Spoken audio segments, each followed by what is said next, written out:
What is it that, the three main contenders, barring the army, of course, have said when it comes to what they hope to give voters once they cast their vote? We're talking about a vote that takes place less than 12 hours for the people of Pakistan. Will they make an informed choice about who they want to vote into power? Well, all politicians make pre-poll promises no matter which country they belong to, but a lot of them end up becoming just that. Promises. So let's take a look at what's being said by the three big players in Pakistan. Let's start with the incumbent PMLN.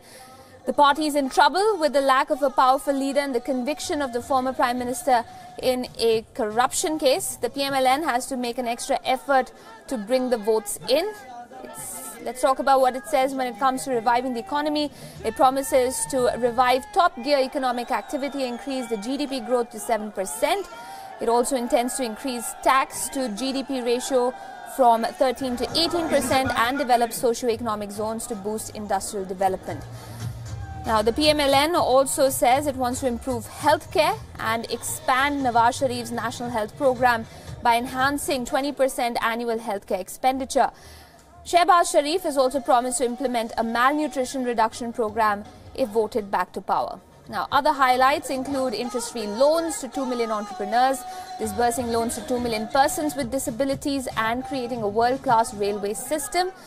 And when it comes to ties with India, the PMLN has claimed that it will work toward reducing tensions with the neighbour and an equal and on a strictly reciprocal basis. Up next is the PPP. It was the first to unveil its manifesto. Bilawal Bhutto Zardari is looking to take forward his mother's legacy. It remains the most progressive manifesto of all. It speaks about issues regarding the rights of women, from bringing in legislation to ensure access to basic health to introducing a mother and child support scheme. The PPP also promises issuance of free-of-cost family health cards, along with health cards for differently abled persons. Now, when it comes to foreign policy, Bilawal Bhutto and his party have maintained a mature stand. It says it needs to maintain dialogue with immediate neighbours and consistent ties with all global powers. It also promises to find an effective solution to regional issues. The party also promises to revitalise the Benazir income support programme and increase education spending in the country's GDP. But what really sets the manifesto apart from the rest is the inclusion of their aim to criminalise enforced disappearances. They also plan to establish a Truth and Reconciliation Commission in post-conflict zones. This step will assist in ascertaining the mistakes of history and rectify them from being made in the future. And of course, let's talk about cricketer turned politician Imran Khan now. He's blamed the incumbent government for the rot in the system. He says that he will make Pakistan an Islamic welfare state and that his party will transform the country along the principles that made the foundation of Medina, that is, humanity and justice. He promised to bring accountability to the government and reform this justice system. And in a country... Or rather, pardon me, Imran has also promised that the the government that he forms, will ensure freedom of press in the country. When it comes to ties with India, Imran Khan has said that will implement the most viable policy to ensure peace in the region with structural reforms in the Ministry of Foreign Affairs, and says that his government will take steps to utilise Pakistan's strategic location in Asia. He's also been vocal about the sorry state of the country's economy. In his vision statement, he says his party will utilise taxpayers' money to eliminate graft, create 10 million jobs and 5 million homes, and build an efficient and robust tax policy. So Pakistan is on the verge of bankruptcy, and revival of its economy is going to be one of the biggest hurdles for the next government. Imran Khan, who as many polls predict could be the country's next prime minister, realizes that. To give you an idea about Pakistan's debt crisis, it's 70% of its GDP at present. It owes $90 billion to external lenders. The debt is due to CPEC constitutes close to $54 billion. Now, the PTI's chief, Imran Khan, has pitched for better ties with India to boost his country's trade and says that the two of them could benefit from the opening up of trade ties. In an interview Imran Khan pointed out the challenges faced by Pakistan economically and laid out a roadmap of how his party aims to stop the country's economic condition from worsening further. We'll discuss all of that with Reham in just a minute, but first listen in to what Imran Khan said about reviving Pakistan's economy. The biggest challenge Pakistan faces is we are bankrupt. We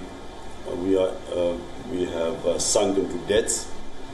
And we do not have the capacity to pay the debts, and therefore we are sinking in more debt. So we are in a debt trap. We can't raise enough finances to run pay for our expenses, so we have to borrow money. And we have reached a stage where we are not capable of paying back our debts. And so what will we do? What is the biggest challenge the government that comes in has to face? Number one, it has to raise revenues. Have enough money to pay for your expenses. How does it do that? It does that by, number one, strengthening the state institutions that will do two things: collect revenue and stop corruption. Because corruption means our system is hemorrhaging. So we have the twin problem is why we have these deficits, because we do not have the institutions which can collect money and which can stop the corruption. So strengthen state institutions immediately. And that you strengthen them by ending cronyism, corruption, because you can only be corrupt if you weaken the state institution, the regulators. So you put people, and we are already trying to play, notifying people who can take on the main state institutions, mainly the FBR, which is the revenue collection. So how to collect revenues. And strengthen the institutions, cut down corruption, raise revenues, improve governance. That brings in investment, because you need good governance to bring in investment. At the moment, we are rock bottom in investment. And hence, make Pakistan stand on its feet. Very difficult. It's not easy. Let me just qualify. We are in our worst economic crisis right now. But it's doable if we follow these steps, strengthen our institutions, and then the money we raise, we spend on our human beings. Okay, so it's a three-point plan from what I understand, Reham. When it comes to reviving the economy, as per Imran Khan, it's strengthen state institutions, end cronyism, cut out corruption, and there you go, your economy is back on track. Sounds simpler than it is, though. Let's have you break down your what he said as far as his plans go on reviving the Pakistani economy. Right. Well, I mean, it's brilliant rhetoric, Aisha, and it sounds very simple, and it sounds a beautiful plan. But let's just dissect his words. So he says, turn Pakistan on its feet. And I'm just thinking that maybe that means in reverse.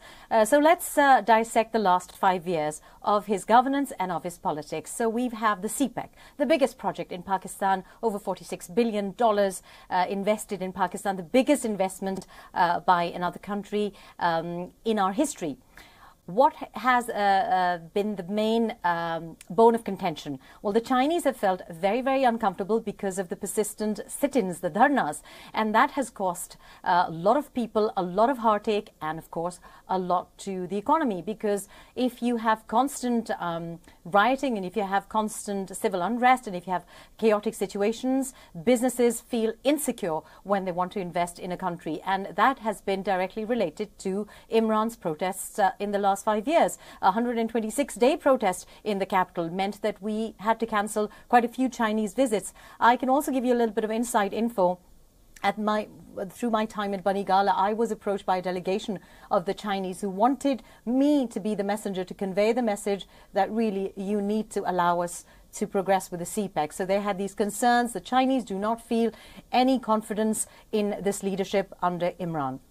The second point, they've had 5 years of governance in KP. In the last 5 years, the Khyber Pakhtunkhwa province has been plunged into debts of over 3 trillion. and that is going to take them about 40 years to repay. That's 5 times more than the previous government of Awami National Party in Khyber Pakhtunkhwa. 3 projects that we've seen from them, and 1 disastrous project that we've certainly seen pictures of, which they have left a gaping hole in their governance for all to see, and of course a visual hole, literally a hole, in Khyber Pakhtunkhwa. So the 3 projects roughly amount to about 99 billion, and the main project, the bus rapid transport, a transit project, takes about 46 billion out of that on a very high interest rate from the Asian Development Bank, and of course it's not been completed. So if you look at the way they handle economy, I would think that being a cricketer, really his net practice hasn't been brilliant. He had a government where he could have performed, and we've seen a dismal performance there, particularly when it comes to economy. And then when he talks about spending on health, well, in the last 5 years we've had no new hospital being initiated in Khyber Pakhtunkhwa. Only 1 hospital was completed in Nowshera, which they inaugurated recently, but actually was started in the time of the Pakistan People's Party, and some work was done initially on it during the MMA government. So when he talks about economy, it's funny, because they've not been able to perform at all in Khyber Pakhtunkhwa, and that's just in a very small province where there was a lot of ability to work with. Also, he talks about the fact that we are in debt and we're in crisis. Of course, we're in a crisis because we're grey listed already.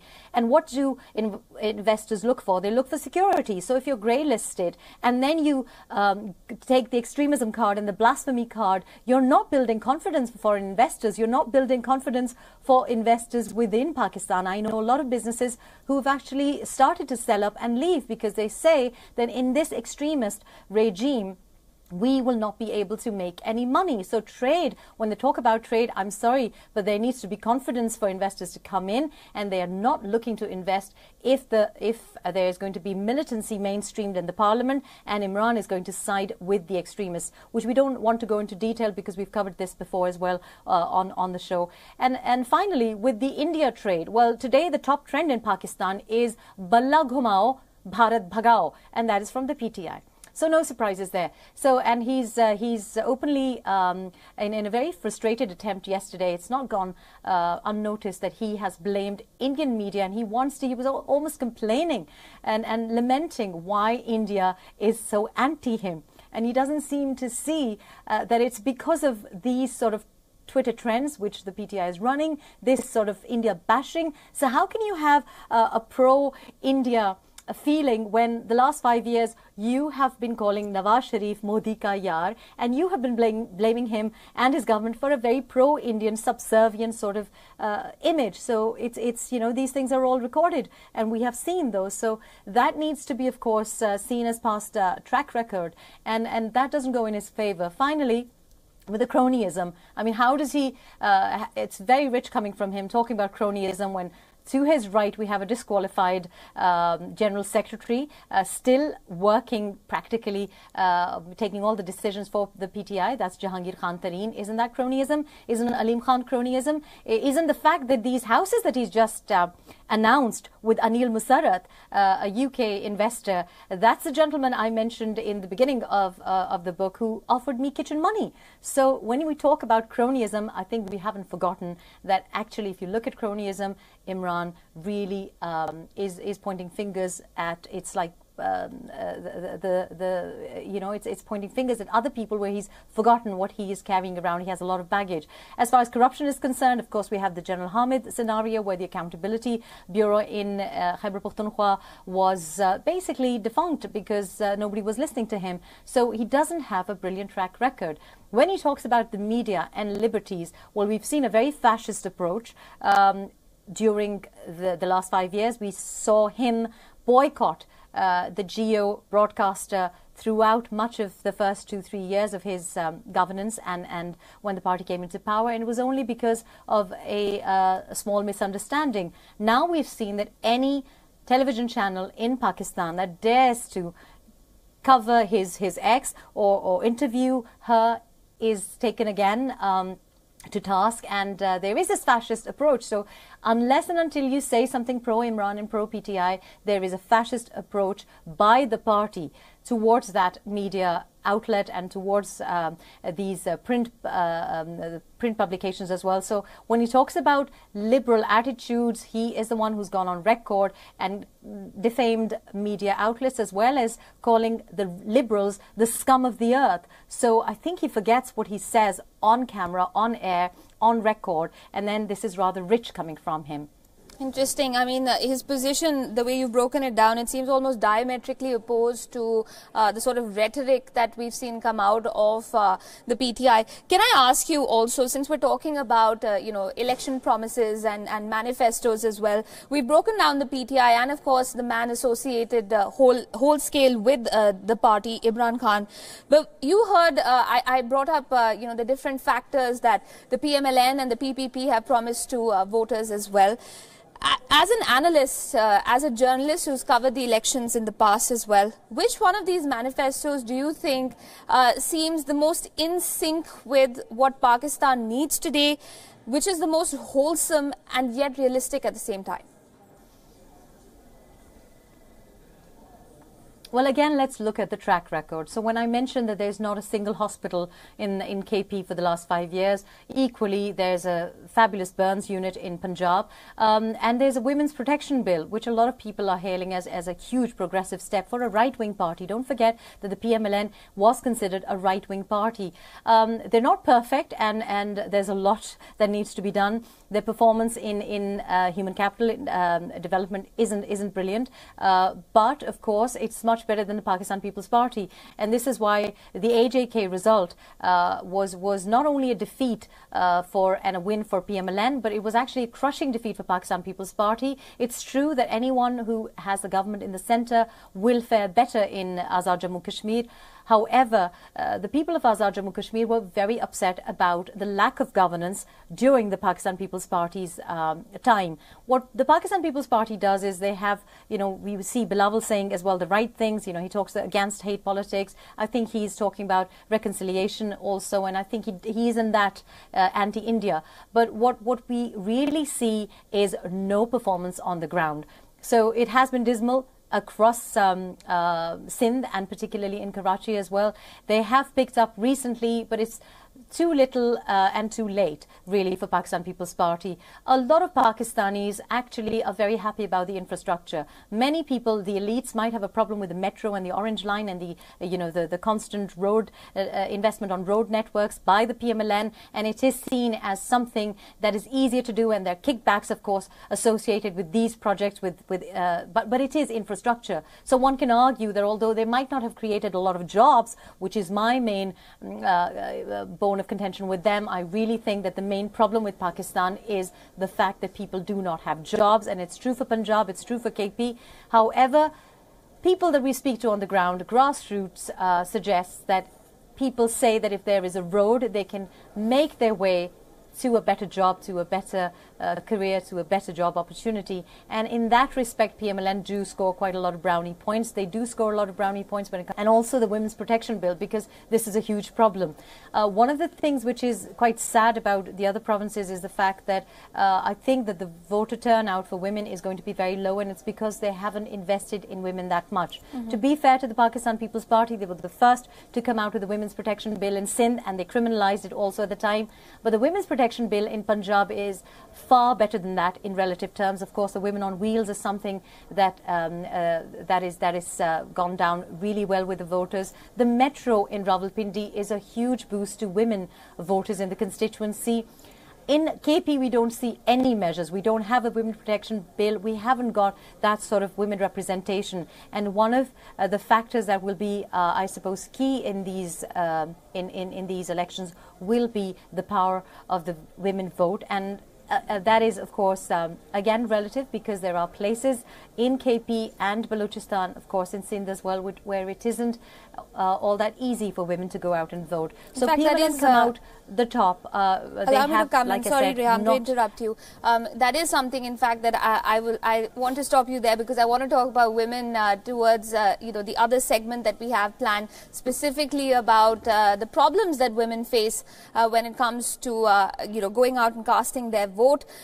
Before we go any further, though, Rehan brought up corruption, and we can't forget that it is a huge factor in these elections. After all, the most prominent faces, the Sharifs, are in jail, and court cases are also pending against the PPP's leadership, and corruption therefore has become a big topic in these elections.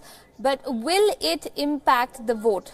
They have to make a choice between the perception that's been built around the Sharifs and the Bhuttos and the history of past governments. Many voters are questioning the timing of the cases and are likely to stick to their traditional parties.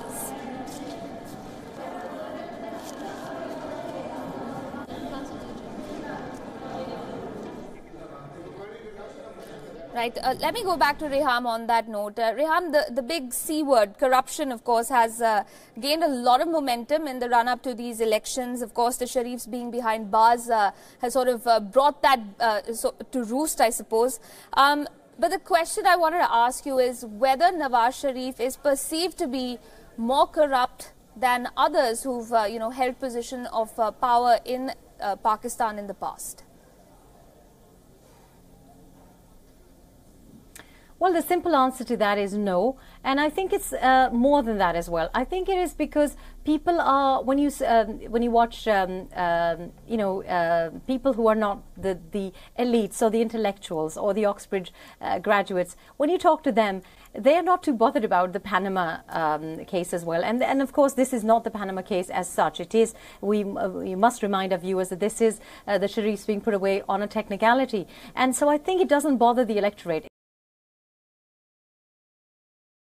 This is not exactly the right way to go forward, because if the powers that be were serious about corruption, then there would be other measures taken. There would be legislation. If they had a problem with the offshore tax havens, then there would be laws made against that. And one of the biggest names in the Panama Papers actually have recently joined up with the Pakistan Tehreek-e-Insaf.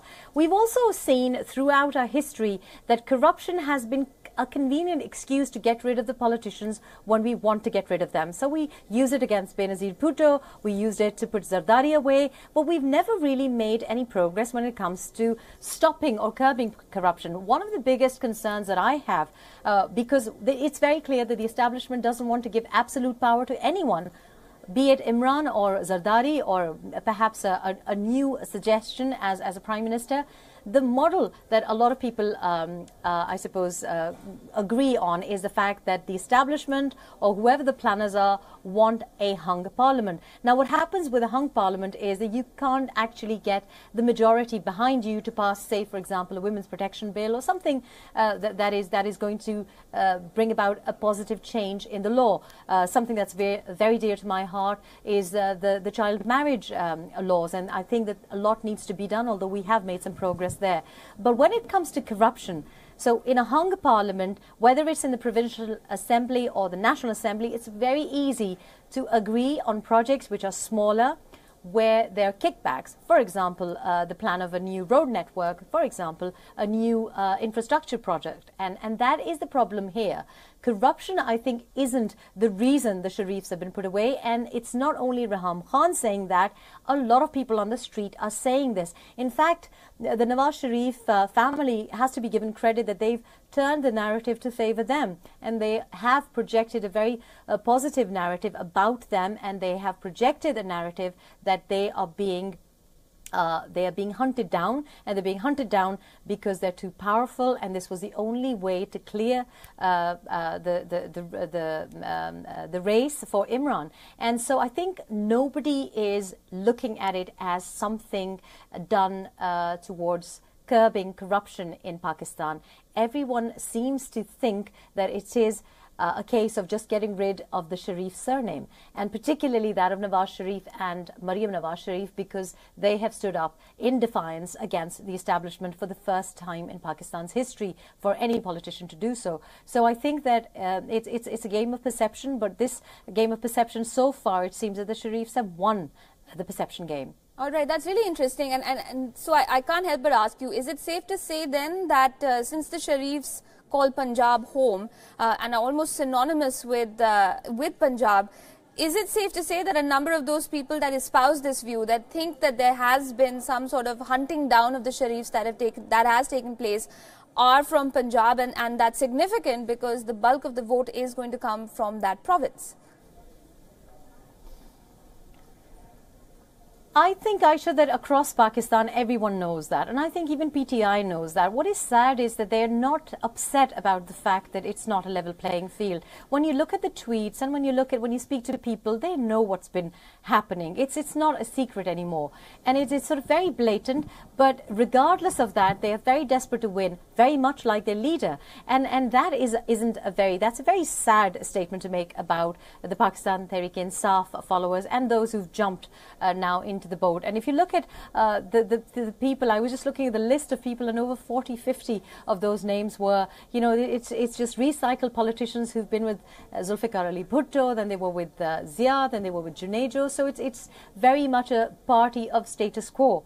And of course Imran has been harping on about how he's anti-status quo. So I don't think that it is only Punjab, but of course Punjab matters more because 62% and more of the vote is in Punjab. So it is important for Imran to score in Punjab. It's important for anyone, particularly the Sharifs, to not only retain their vote in Punjab, but I think generally speaking, it seems that nobody has bought this this narrative of Nawaz Sharif being removed on corruption charges.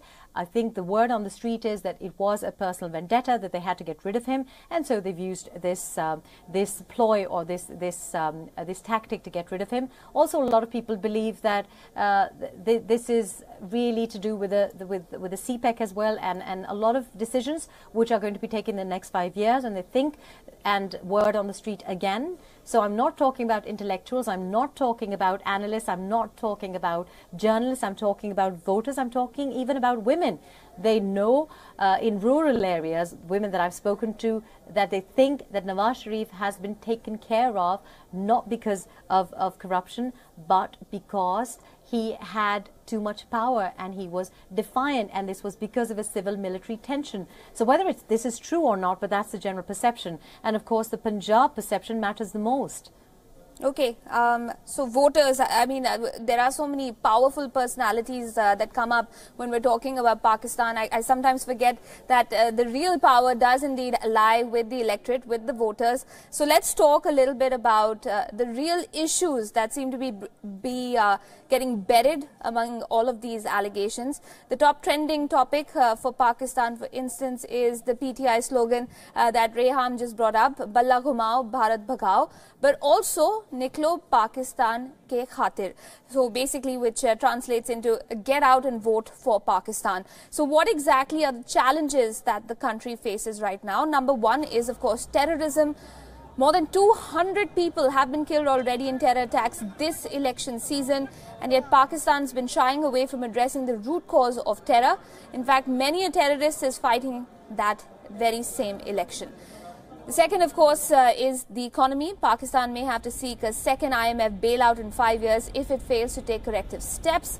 The Pakistani rupee is devaluing fast, and trade deficit is ballooning. China has made massive investments, but it's not clear exactly how Pakistan intends to pay back those debts. Exports have taken a hit, and foreign remittances have dropped over the years as well. It's also one of the highest birth rates in Asia come from Pakistan. Its population has increased 5-fold since the 1960s, yet discussing contraception in public is an absolute taboo. The country is staring at an acute water shortage as well. Experts warn that by 2025, Pakistan may face an absolute scarcity of water. Those are some big issues, Reham, and I suppose these are the real issues facing the real people of Pakistan, and they've sort of gotten lost in the rhetoric for garnering votes by these big parties. If we are to look at all of them, terrorism, economy, water shortage, population, which one of them, and of course jobs, which do you think really sits right at the top of the stack as the most pressing issue for Pakistan's people today? Well, of course, it's the economy, and it's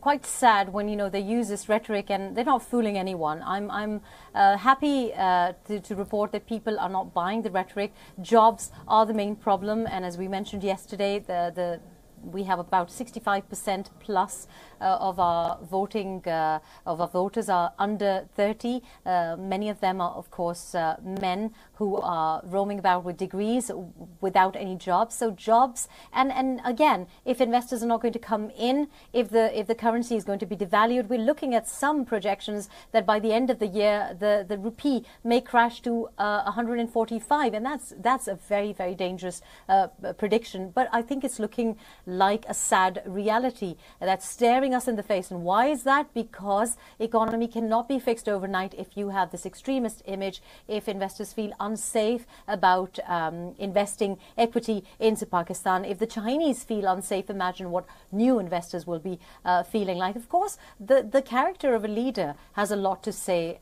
also, before you invest. Imagine the sort of articles that we're reading now. The headlines of the Financial Times isn't very helpful when they describe no faith in the leader or the leader people think is going to lead Pakistan in a couple of days. So Imran has projected a very extremist image, and that isn't going to be a conducive environment for people to come in and invest. Of course, we must not forget that the purchasing power is a huge problem in Pakistan, and that's a problem particularly for many people, and if they have no jobs and if the economy is crashing, no more jobs are going to be created. So I would put jobs on top of everything.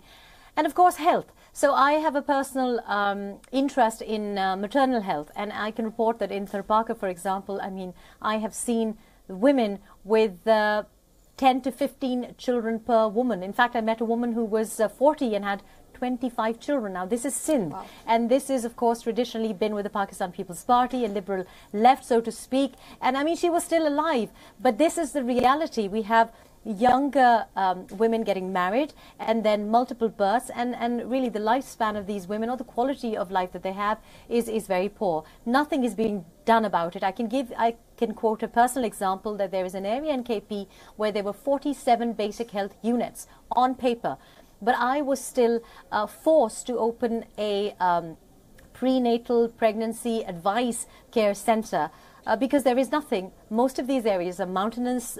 There's the Parda, of course, which means that people leave traveling for health reasons until the very last minute. Right. Of course, transport is a huge problem. There are no roads in many parts of KP as well. So those are the issues, and nobody seems to be addressing those. In fact, the PMLN do have a road network and they have infrastructure in urban cities. But if you look at South Punjab, still there is nothing being done for health, and particularly for maternal health. So we have a very high neonatal childbirth death rate.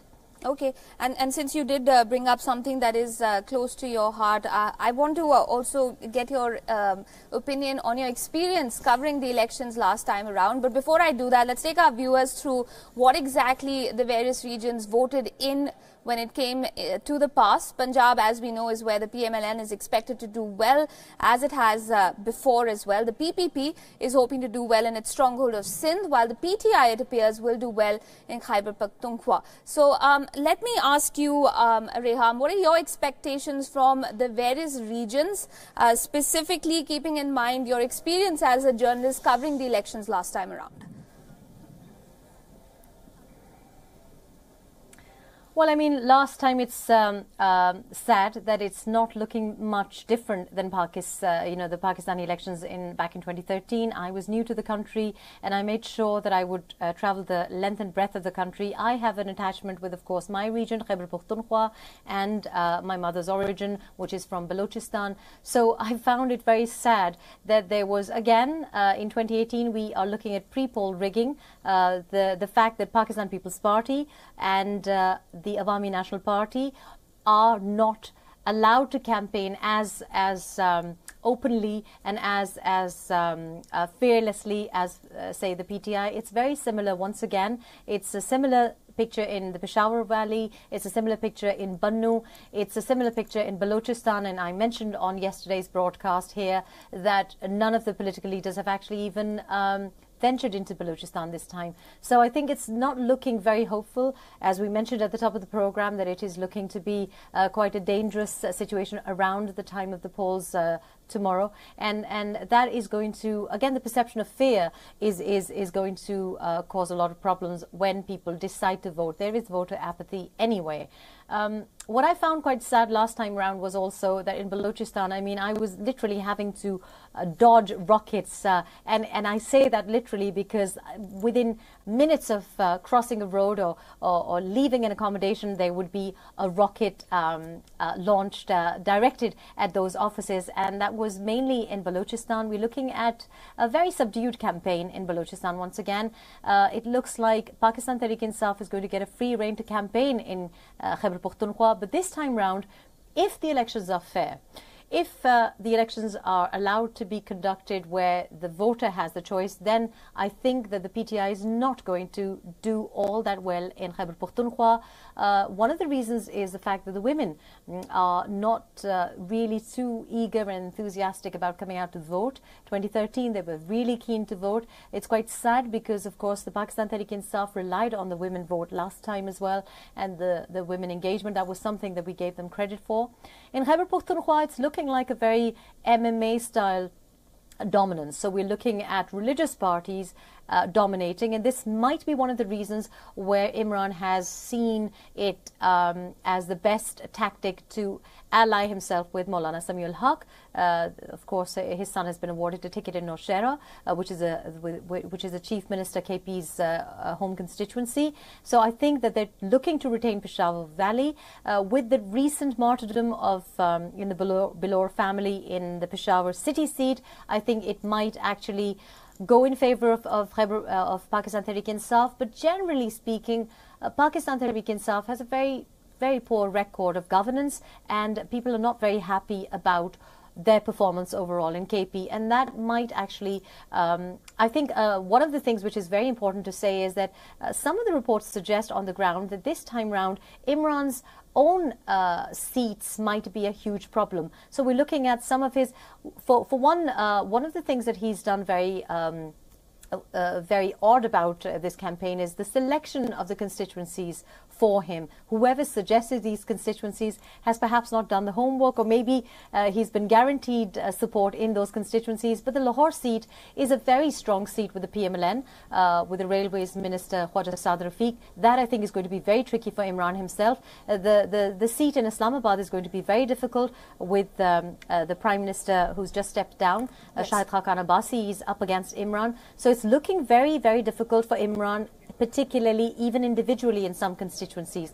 I think Sindh is going to by and large go to Pakistan People's Party, right. But the MQM remain undamaged. And when I say MQM, I'm saying collectively for Karachi. So it's going to be very interesting if the elections are fair. Okay, so you've given us a lot to chew on. I'm going to pick up on one of those points, and that is women. We've reached almost the end of the bulletin, but as an Islamic society, interaction between men and women in Pakistan is governed by certain restrictions. The impact of these guidelines is social and cultural, but also political. At female polling stations, for instance, where the presence of male polling agents is proving a problem. Here's a quick report.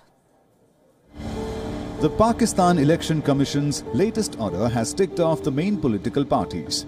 The EC wants only women polling agents at all female polling stations.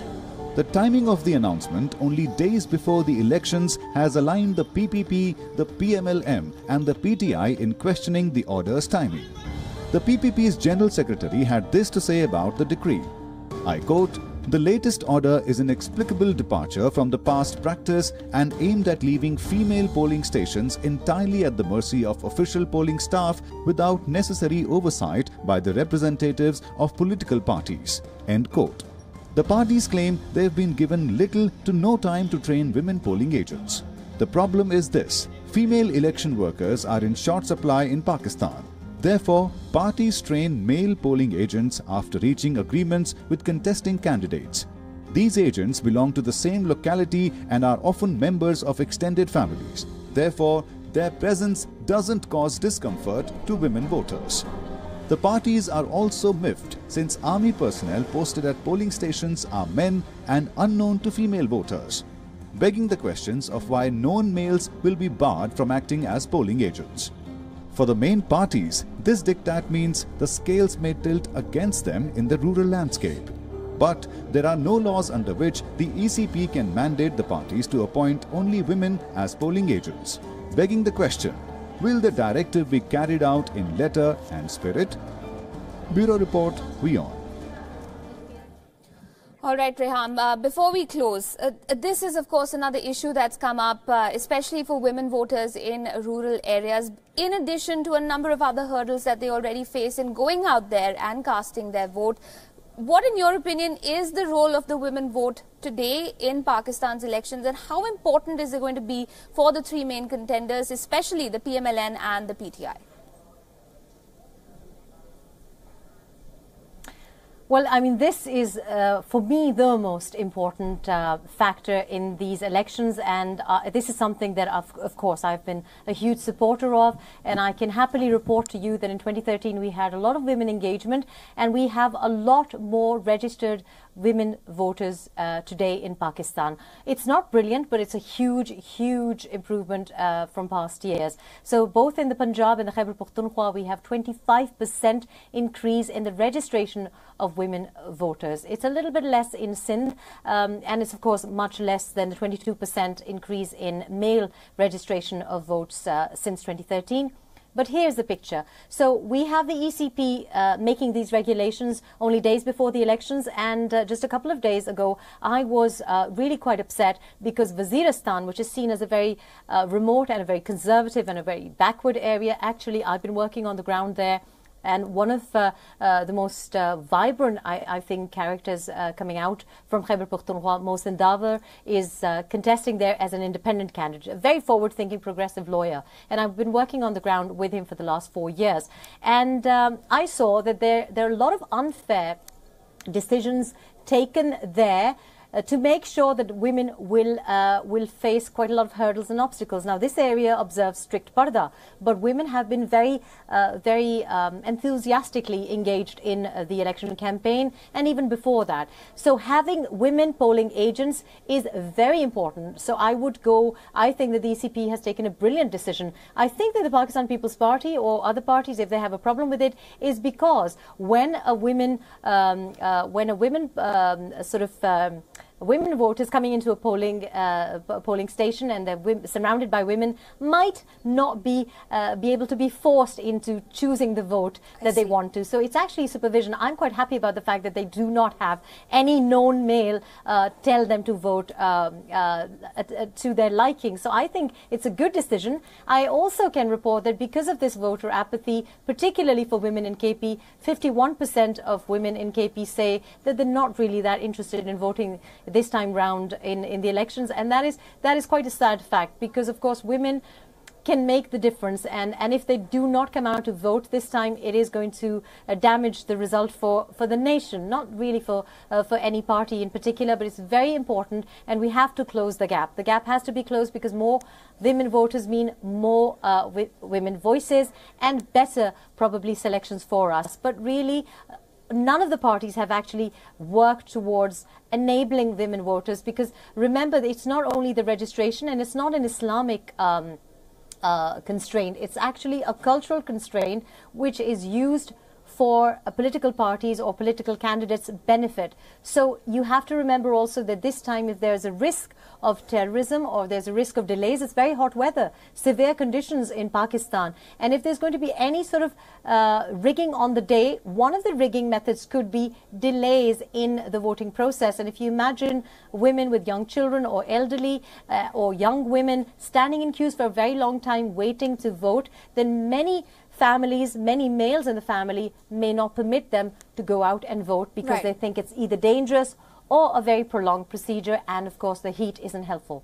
Okay, great. I'm glad you were able to clear that up for us, because I was also scratching my head to understand why these parties would have a problem with female voting agents in place at all-female polling stations. So you've cleared that up for us, Rehan. Thank you for joining us this evening with your perspective. We will, of course, be joined by Rehan once again tomorrow. Remember, Pakistan goes to polls tomorrow. WION is your channel for every single update coming out of Pakistan on this crucial day, and of course understanding all the elements that go into making an election in the country. For now though, we're wrapping up this edition of the newscast. Thank you, Rehan, once again for joining us. Bye-bye.